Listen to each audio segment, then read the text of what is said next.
Hello, my name is Beck Mitchell. I am a physiotherapist and corporate wellness consultant for Pinnacle Health Group. I'm here with you today to share my top 4 tips for getting more movement during your day.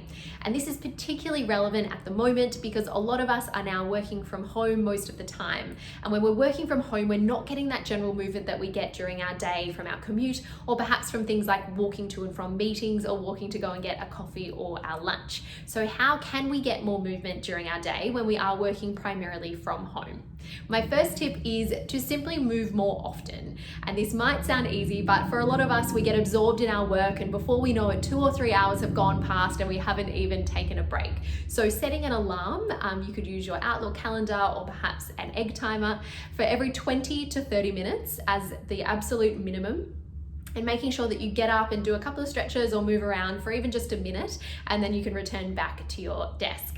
My second tip is to stand up more. Now, if you don't have a standing workstation, don't worry. You can use something like your kitchen bench, or I've seen people using an ironing board as their standing workstation. This works really well as well.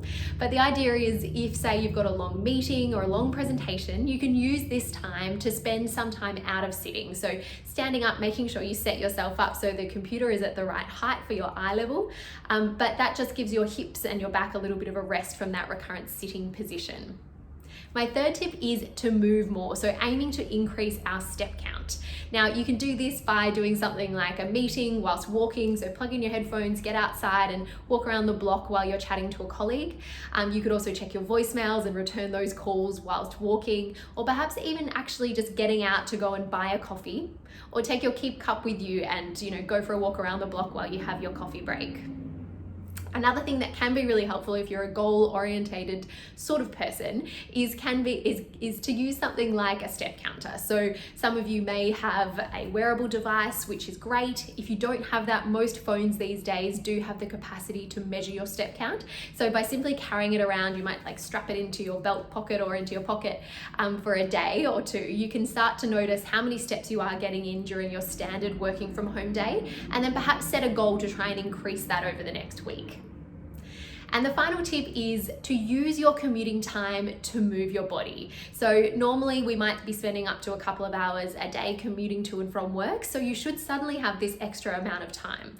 And instead of using that to perhaps spend more time sitting at your desk or lying in front of the TV watching Netflix, it can be a great idea to use that time to move your body. So getting up early in the morning at the same time you normally would to commute to work, but instead going for a lovely walk or perhaps a jog, or maybe downloading an exercise video or something from YouTube to follow. So I hope you enjoyed those top tips, and remember, my number one thing is just to try and move every day in any way. So it doesn't matter what it is, just get up and keep your body moving.